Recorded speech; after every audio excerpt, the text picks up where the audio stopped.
being with us, for following us. They would like to have a constituency. And we realize the importance of this exercise. And therefore today, here we are. It's been done for Zambia, for yourselves. Good morning, fellow citizens. We are delighted that you are joining us today at this momentous occasion as the country makes a significant landmark in our constitutional and electoral process.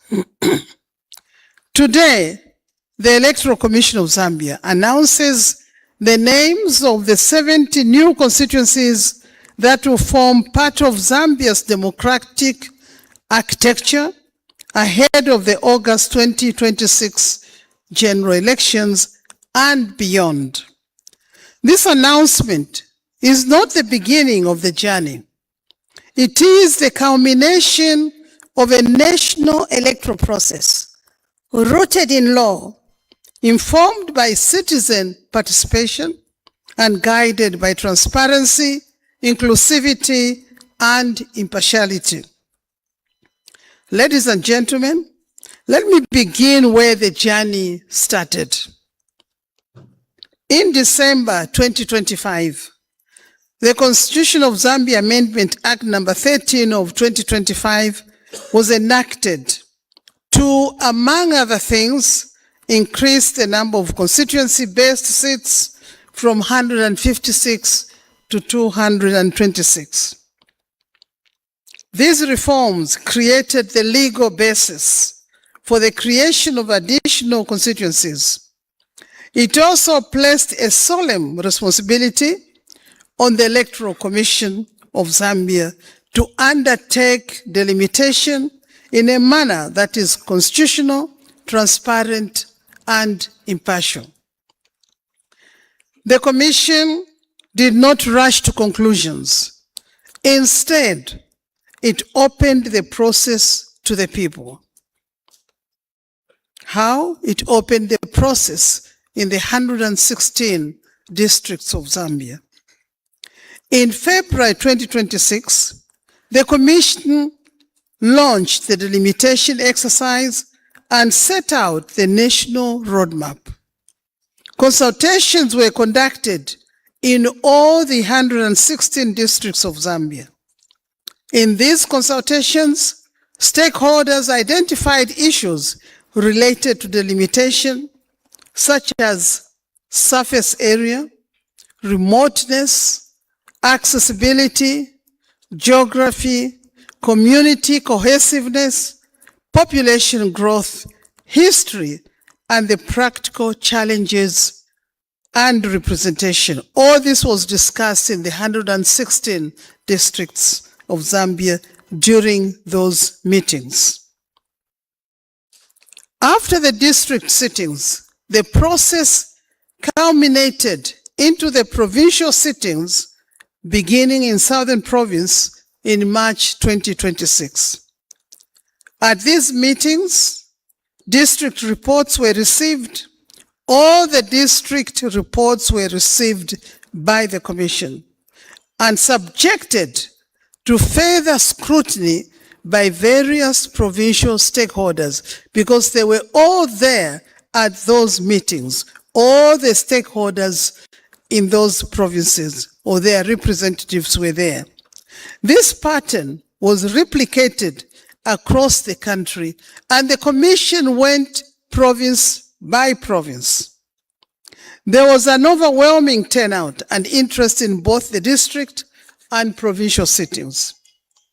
In determining the 70 constituencies, the Commission was guided by the factors as outlined in the Constitution, which place a duty on the Commission to consider the history, diversity, and cohesiveness of communities, population density, trends and projections, geographical features, means of communication, the need to keep constituencies within districts, and the need to pursue approximate equality of population while still protecting adequate representation for urban and sparsely populated areas.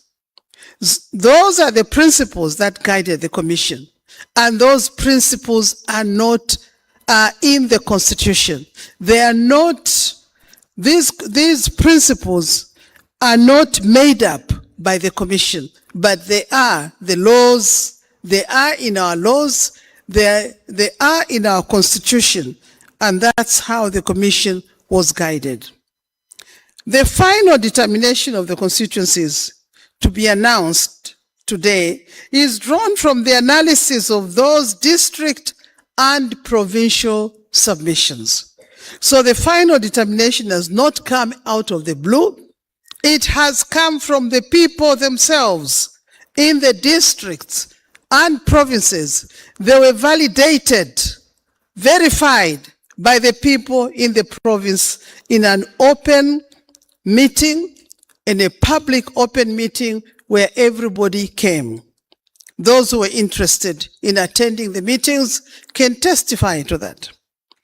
Distinguished stakeholders, in making this announcement, this process endeavors to improve representation by bringing the leadership closer to the people and respond to changing settlement patterns, including population growth.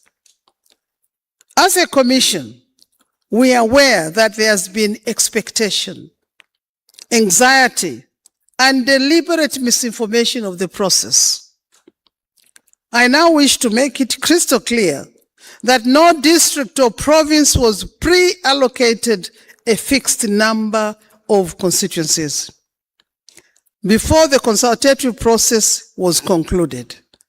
There was a lot on social media, in the press, discussions that we have allocated so many seats to one province or one district. That was all a figmentation of some people's minds. There was no allocation of seats before the sittings and before the provincial sittings. Claims to the contrary are false and misleading. The Commission is on record as having publicly rejected such claims, reaffirming its commitment to transparency, accountability, and adherence to established legal and procedural frameworks. Distinguished stakeholders, I wish to remind you that never in the history of this great nation has there been an occasion where so many constituencies were delimited at once. Never in the history of this country has this exercise, or have we arrived at a situation where we are having so many delimited, despite the demands from the people. Let me remind you the history of delimitation in this country from independence to date. At independence, there were 75 constituencies. In 1968, the constituencies were increased by 30. Constituencies were increased by 20 to 125. In 1991, there was another increase by 25, making a total of 50. In 2014, six constituencies were added through the creation of 6 districts, which became effective in 2016. So those districts which were established, each district had a constituency. What we are doing today